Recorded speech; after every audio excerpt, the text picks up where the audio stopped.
Images can wield immense power, storing a whirlwind of emotions, whether sketched, painted, or captured through a lens. They've always been dynamic tools vividly illustrating our past and propelling us toward our future. Patricia Z. Smith is a photographer, poet, and activist. She's made significant contributions to various art forms while pushing for social change.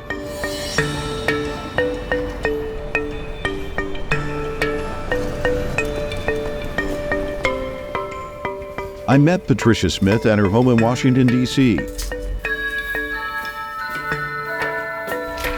Hi there. Good to see you. Good to see you. This is Come exciting. on in. Patricia served as the official photographer for the Office of Economic Opportunity during a time marked by the war on poverty in the United States.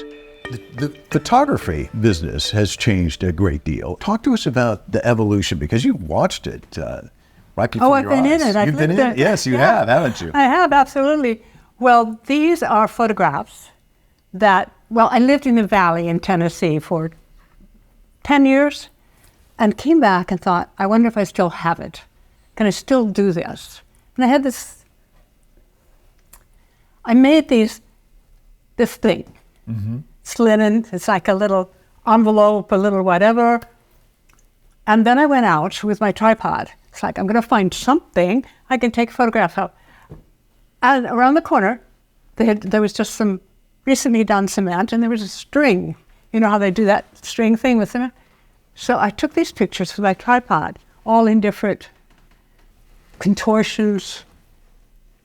I went back and printed them. This was back in the day when you had to develop film. Now everybody just has a phone, You shoot with the phone now. Totally my cell phone. Yeah, completely. Did you ever think back then, you see the day where... No. But someone came into my house and stole all of my Nikons. Yeah. Oh, no. A drawer full of different variations. And that was it. The sticking with the iPhone.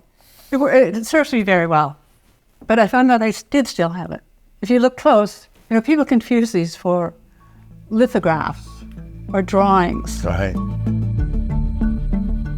Patricia's diverse portfolio reflects her dedication to documenting harsh realities, taking her lens across the U.S. and the globe. Photographs, a thousand words cannot meet a photograph. There's just all the details. And when you see a starving child and he's looking toward you and you're looking to see the signs of malnutrition, because we all do that. What does that poverty mean? And we try to imagine it, and we try to imagine if that were my child. So it's a game changer inside the viewer. You present yourself as an artist photographer without boundaries and as a writer of big stories of small subjects, which I just love that. Elaborate on it for us. Well, that really came with the first book. It was called Compliments, Eloquence of Small Objects. And one day it dawned on me that I was taking these photographs and maybe they could go somewhere. And what did I want to do? And I'd realized that objects placed together play off of each other. You can have stories. And it's like they talk to each other. So I just started doing these photographs. Just went ahead with all of them. I knew someone who designed a previous book for me. I called her. Yes, she would be my designer. Put the whole thing together. Then I didn't know what to do. You need a publisher. You need an agent. Oh, this is so difficult. But I had a friend who contacted me and said, I think I have a publisher for you. And he sent a PDF to the publisher. I got a call within 6 hours. The deal was done 2 hours later. First, let's go back in time. You grow up in Iowa, but I'm sitting here talking to you in Washington, D.C. That's not something that's normal. Somebody growing up on a farm in Iowa suddenly transplanted in Washington, D.C. What prompted you to come here? What drove you here? And then also, your journey to become a photographer is very unique as well. I wanted to get out of Iowa for various reasons. There was no art that I was getting at that time. I'm almost 80 years old, so when I was hungry for art, it just wasn't there. I graduated midterm. So I was really by myself in the small college, and I thought, what am I going to do? What am I going to do? And it was suddenly like, I'm free. I should go somewhere. And I settled on Washington, D.C. I thought it was an international city. In fact, it was a little sleepy southern town. I borrowed about $500, got an airplane ticket, packed a suitcase, and came to D.C. No job, no place to stay. Here I was. And then your job that you had was not initially as a photographer, but somehow led you to become a photographer. Well, I had a year or two of being a secretary, which I really was not good at. And every place would say, we're going to fire you as soon as we can get a real secretary. But then I got a job at the War on Poverty, the Office of Economic Opportunity, and a sergeant driver. And the photographer that was there left about a month after I arrived. And there was no one. So when the call came from Sergeant Driver's office to have somebody up there in 45 minutes because an important person wasn't coming and I was to take their photograph, or someone was to take their photograph, so I went around trying to find anyone who would do this. And then I realized I had the key to the closet that had all the cameras in it. Unlocked it, called the people who made the photographs for us, asked, how do I use this thing? You know, what's the shutter? What's the this? What would they do? They said a few things to me, and I went up and I said, introduce myself as the new photographer. And the photographs came out. They didn't all come out at other times, but I got there. Photographs speak to our heart and our soul. I mean, you have to go through and pick the image, you know, which means you see a lot of them. And this one, and all of them, I'm sure, tug at the heartstrings, but you find the one that really tells that story. That has to have an impact on you and your view of the world. I think the way I see the world as I was growing up, it's sort of changed in the last years. But there's the part that cared terribly, and which led to when I founded an organization for women around the world. And the other part that was always just seeking beauty. I find a solace in beauty. I find a solace in how things fit together, how they harmonize. Or even when they're not fitting together, how does that work? And the books have come out of that. Building the culture of peace is the highest calling. There is nothing larger and no greater honor. Patricia has served as a prominent speaker at the United Nations and other major forums, emphasizing the indispensable contribution of women to decision-making across all spheres. She initially examines the nuances of human dynamics and investigates the intersection of art and the promotion of peace. Images move us. When we look at your images, you're moved. I mean, you want people to be moved. Can you talk about the dichotomy of working in this profession where on one hand it's pain and suffering, which also moves us, it has an impact on us, and the beauty aspect, because you've been on both ends? I've very much been on both ends. You know, I took photographs in, I did a documentary in Afghanistan and Burundi and Argentina and Eastern Germany, of women working against poverty and working for peace. So I've been there. I've been in the tear gas. I've been where there was gunfighting. I've been where I was surrounded. And so I know that very well. And I know the purpose of that photography, which is really photojournalism. And photojournalists have to be honored. They have to be recognized for their bravery and for their courage. Now, at a certain point, I got burnt out. I could do this for 12 years. And then I reached the place where if someone said to me, oh, we want you to speak here or there, I would have, it's like, I've got to get out of this room before I throw up, right? I can't do anymore. I have to go back to my truest self. which is about art and which is about exploration of other things, exploration of the relationship between what's visible and what isn't visible. And the fact that everything that's visible is coming out of what's invisible. And what is that like? And how are we living our lives that we're not constantly aware of the invisible as well as the visible? Now, I'm getting into spiritual things here, but that I have had mystical experiences. I have my beliefs from experience, and they've had to live side by side. You know, your documentary, I watched about 4.5 minutes of it. I haven't watched the entire thing, but one of the things that jumped out, and as you mentioned, you've got an all-woman crew. Yes. And we got voices of women, you know, in all these Yes. different places. Yes. Can you talk about that? I think it's resonating more than it used to. In the beginning, when we would say women can bring peace, it was like, you know. But I think it's pretty well recognized. It's just not implemented. It's not just the work that women do on the ground in small business and larger business and in healthcare, so on and so forth. It's that women need to be at the negotiating tables. They need to be in the decision making. And that is not anywhere where it should be. I mean, look at the U.S. Congress. So that's very sad. But on the other hand, there's been some progress in that. I've spoken to a woman who was at the negotiating table, negotiating peace in a war. And she talks about that dynamic. You get a guy in and then Right. the next guy's, whereas a woman goes in and she's got children and she's got parents and she's got siblings and she comes with an entirely different mindset. How much does the world suffer because women aren't at the table, do you think? Look around. Look around anywhere. Almost any country. Not every country, but all these wars, all these civil wars.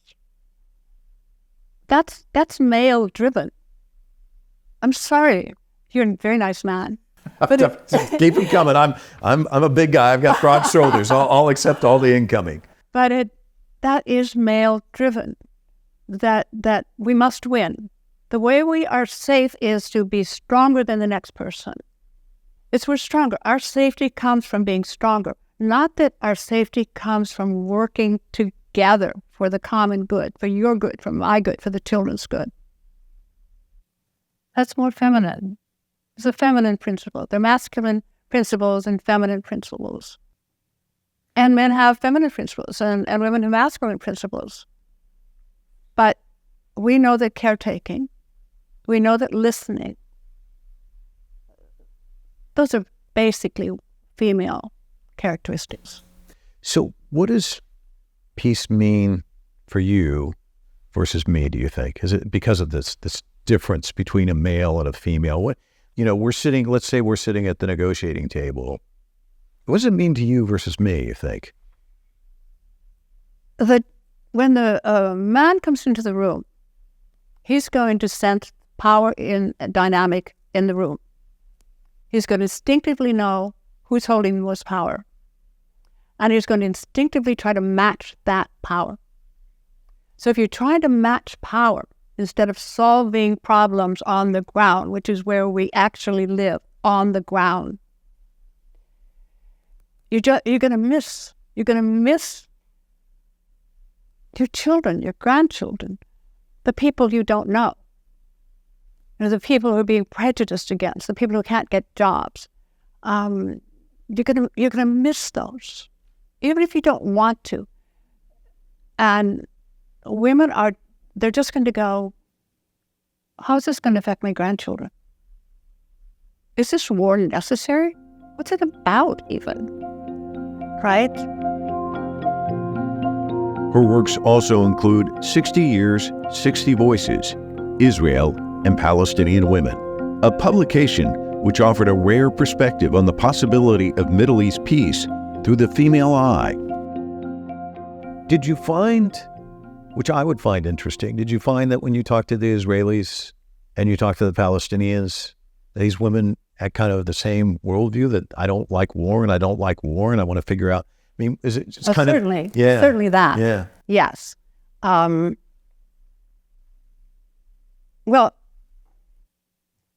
I find that there are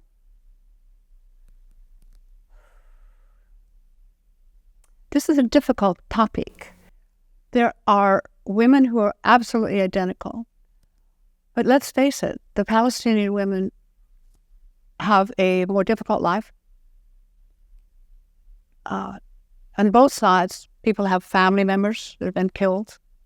But I know a Palestinian family where, there were 7 brothers, and all 7 of them were in prison. They all have people who are in prison or who have been killed. My best friends there are best friends, is an Israeli and a Palestinian, and both of them had daughters who were killed. The Palestinians' 11-year-old daughter was shot. It was a rubber bullet, but it hit her in the back of the neck, and she died. And the Israelis' 14-year-old daughter there was a bomb in the street. I'm sorry. And they're my dearest friends. And I met the Israeli man at the funeral for his daughter. And we've become dear friends. But that is the kind of relationship where progress can be made. But Israel seems to find its safety, at least in the people who are in the government, of making sure they're secure enough that what happened to them in the Holocaust cannot be repeated. It seems to be a deep psychological need. That's where they're going to find their safety. And the Palestinians are just like, we want to live. We want to live, and we want to have access to the same things other people have. Can't even leave the country. They can't get out. Nobody wants a war. Neither side wants that war. They've lost family members. They've lost friends. Israel's a small country, and the West Bank is small. They've all been affected. So that's a place where women should be in charge. Really. Don't you think it would have changed something? Renowned for her poetry, Patricia merges keen observations and emotions in Photoscapes and the Egg, exploring the profound symbolism of the egg as a potent emblem of creation. What I do is I put things together. I meld them together until I feel that there's something splendiferous. So this pyramid, or an altar actually, I altered the altar, and then I placed that on 2 separate photographs from my pool. This is the fall, and this is the spring. So this has cherry blossoms in it. Wow. And this has pine droppings in it. Oh my gosh. And this is a hawk. How much time goes into just one image like this? Because you're melding all this together. Oh, it depends. It can be days or it can be an hour. You have another one you want to show me, right? Well, we've got this one. Yeah. There's a story. There's a story, all right. There's blood on that cleaver. But I'm trying to get to... There it is. Here we are. Yes. So, as you saw, I have what's called a photoscape. And that's the bringing of the things together. And then I match them with an egg. The egg is like the symbol of birth, of creation. Mm. And every one of the egg pictures has the egg right there. It has the circle. And the circle, of course, is everything, the wholeness all together. And then I just like to do these little things, are we geometry? Are we little lifelines? Mm. Are we little squiggles? It's to represent life coming out of this form.